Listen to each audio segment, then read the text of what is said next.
नमस्कार विद्यार्थियों, कक्षा 12 की हिंदी अनिवार्य पुस्तक पीयूष पर्व है, जिसका अध्याय हम पढ़ रहे थे कुछ ऐतिहासिक स्थलों का भ्रमण। इसके लेखक है सेठ गोविंददास। लेखक परिचय हमने पढ़ा।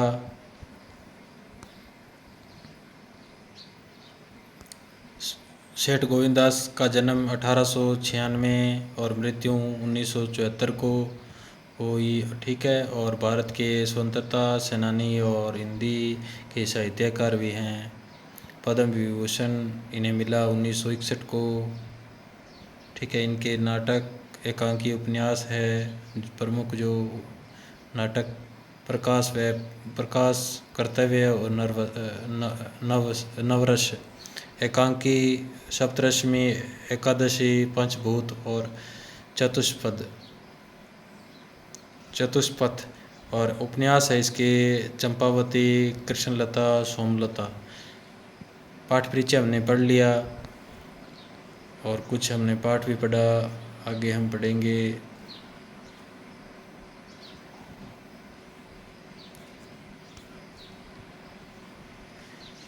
अतः शिप्रा के जल का आचमन और महाकालेश्वर के दर्शन कर हमने कुछ घंटों में जलगांव के लिए उज्जैन छोड़ दिया। जलगांव हम आए थे अजंता और एलोरा गुफाएं देखने। हमारे यहाँ ठहरने की व्यवस्था माहेश्वरी समाज के एक सुधार कार्यकर्ता श्री रूपचंद जी लाठी ने की थी। उन्होंने हमारे अजंता और अलोरा जाने के लिए किराए की एक लॉरी मोटर का भी प्रबंध किया था। जलगांव से लॉरी पर हम सीधे अजंता गए। अजंता की गुफाएं सुंदर और हरे भरे पर्वतीय प्रदेश में है। इन गुफाओं की संख्या 29 है। इनमें 4 चैत्य के ढंग की और शेष विहार ढंग की है। ये गुफाएं एक साथ नहीं बनाई गई। यद्यपि इनके बनने का निश्चित समय ज्ञात नहीं, परंतु पुरातत्ववेताओं के मत से ईसा के 100 वर्ष पूर्व से 700 वर्ष बाद तक ये बनती रही। कोई कभी और कोई कभी। गुफाएं इतनी अद्भुत चित्रकारी के कारण सारे संसार में प्रसिद्ध हो गई। ये गुफाएं एक अर्धगोलाकार पहाड़ी के मध्य भाग की चट्टानों को काट कर बनाई गई है। कैसी अद्भुत बात है कि एक ही शिलाखंड को काट कर उसके अंदर कमरे और उनमें मूर्तियां बनाई गई है। कमरों के दीवारों पर प्लस्तर चढ़ाकर तथा सफ़ेदी करके उस पर सुंदर चित्र बनाए गए हैं। प्लस्तर इतना मजबूत और सुंदर है कि कई शताब्दियों के पश्चात आज भी हम उसे ज्यों का त्यों पाते हैं। बोधिसत्व पद्मपाणि अर्थात कमल पुष्प के लिए भगवान बुद्ध का चित्र, बुद्ध के महाभिनिष्क्रमण का चित्र है। सिर पर मुकुट धारण किए हुए सिद्धार्थ खड़े हैं। बाएं हाथ में एक सूत का धागा बंधा है और दाहिने हाथ में कमल पुष्प है। शरीर पर मोटा यज्ञोपवीत और गले में मणिमाला है। पतली लंबी भौं के नीचे अध खुले विशाल नेत्रों से अहिंसा, शांति और वैराग्य टपकता है। उनकी मुखाकृति गंभीर और देवी ज्योति से आलोकित है।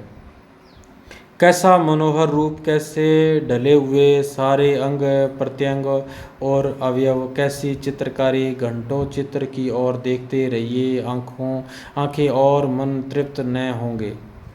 कहा जाता है इससे सुंदर आकार आज तक दुनिया में चित्रित नहीं हुआ। इस चित्र के विषय में देवी निवेदिता लिखती है, यह चित्र संभवतः भगवान बुद्ध का सबसे बड़ा कल्पनात्मक प्रदर्शन है। ऐसी अद्वितीय कल्पना का पुनः साकार हो सकना असंभव सा ही है। गुफा का एक और महत्वपूर्ण चित्र एक राजकीय जुलूस का है, जिसमें बहुत से आदमी सज धज कर जाते दिखाई गए हैं। किसी के हाथ में छाता है तो किसी के हाथ में बजाने का शृंगी बाजा है। जुलूस में स्त्री पुरुष दोनों सम्मिलित है। चित्र अलंकार प्रधान है। स्त्रियों के हाथों में सुंदर कंकन है तथा वे गले में हार पहने हैं। कान से लगे सुंदर कर्णा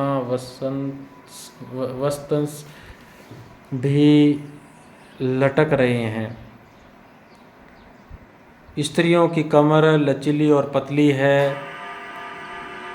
उनके उभरे हुए वक्षस्थल कुछ सूक्ष्म वस्त्रों से स्पष्ट दृष्टिगोचर होते हैं। उनकी गर्दनें तिरछी और मुद्राएं कटाक्षपूर्ण है। कनखियों से देखती है। यौवन मद और अनुराग लिप्सा से परिपूर्ण वे जीवन तापहारी लतिकाओं से जान पड़ती है।